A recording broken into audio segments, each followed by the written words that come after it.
এই ব্যক্তি একমাত্র ব্যক্তি যিনি আপনাকে ছাড়া জান্নাতে যাবেন না, যিনি জান্নাতে না গেলে জান্নাতের দরজা খোলা হবে না, যিনি পুল সিরাতের মতো জায়গাতেও ইয়া নাফসি বলবেন না, বলবেন ইয়া উম্মতি ইয়া উম্মতি। তিনি একমাত্র ব্যক্তি যাকে কবরে দেখানো হবে আপনাকে আমাকে।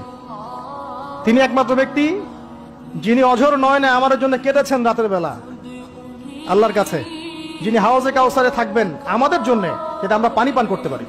এই ব্যক্তিকে গালি দেয়া হয়, এই ব্যক্তিকে তার চরিত্র নিয়ে কথা বলা হয়, এই ব্যক্তিকে নিয়ে কত কিছু করা হয়। আল্লাহ পাক তাদেরকে হেদায়েত নসিব করুন। অথচ এই ব্যক্তি মুহাম্মদ সাল্লাল্লাহু আলাইহি ওয়াসাল্লাম বলেছেন, কাশ আমি যদি আমার ভাইদেরকে দেখতে পেতাম। সাহাবীরা বলতেন, ইয়া রাসূলুল্লাহ আমরা কি আপনার ভাই নই? নবীজি বলতেন সাল্লাল্লাহু আলাইহি ওয়াসাল্লাম, তোমরা আমার সাহাবী, আমার ভাই তারা যারা আমার পরে তোমাদের পরে আসবে, যারা আমাকে না দেখে ঈমান নিয়ে আসবে। আমরা হচ্ছে তার ভাই। يا أمة محمد يا أمة محمد يا أمة سيد ولد آدم نبيكم يوحى. هم يسخرون ويستهزئون ونحن نتحدث عن سماحة الإسلام كما قال الله عن محمد ومن معه أشداء على الكفار. والله لا خير فينا إن مرت هذه القضية بسلام، وأمة لا تستطيع أن تدافع عن قائدها، لا تستحق أن تنتصر على أعدائها. ونبكي على أنفسنا وندعو الله ألا يجعل أجيالنا مثلنا. ما سمعنا أنهم استهزأوا بيهود أو قنداس، بل أصبح عباد البقر أرجل بالنار. أين صدقنا؟ أين صدق محبتنا؟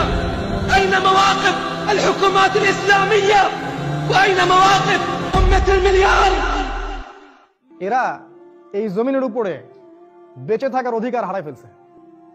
যারা নবী সাল্লাল্লাহু আলাইহি ওয়াসাল্লামের পবিত্র চরিত্র নিয়ে কথা বলেছে, এরা এই জমিনের উপরে বেঁচে থাকার অধিকার হারিয়ে ফেলছে অনেক আগেই। যতদিন বেঁচে থাকবে এরা এরা আল্লাহর দয়া মায়া মার্সিতে বেঁচে আছে, বাঁচার অধিকার তাদের নাই।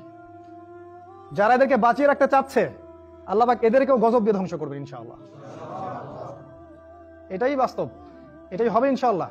কাউকে কিচ্ছু করতে হবে না, আল্লাহর মায়ের কঠিন মায়ের এমন ভাবে আল্লাহ মায়ের দিবেন যে মায়ের হবে, শব্দ হবে না। মুসলিমরা কিছু করবেই না, কারণ আমরা তো এখন করার কোনো ক্ষমতা রাখি না, কিছুই করতে হবে না। দেখবেন আল্লাহ তো দেখছেন, আল্লাহ দেখছেন।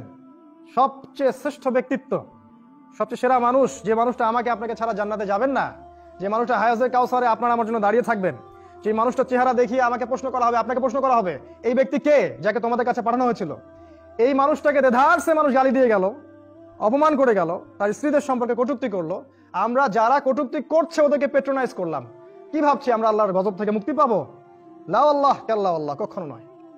আল্লাহ পাকে এমন ভাবে ধরবেন যে সমূলে উৎপাটিত হয়ে যাবে ইনশাআল্লাহ তাআলা। কিছু করতে হবে না, আল্লাহর গজবের অপেক্ষা করতে থাকেন, কিছু করতে হবে না, বসে থাকেন, দেখেন কি হয়।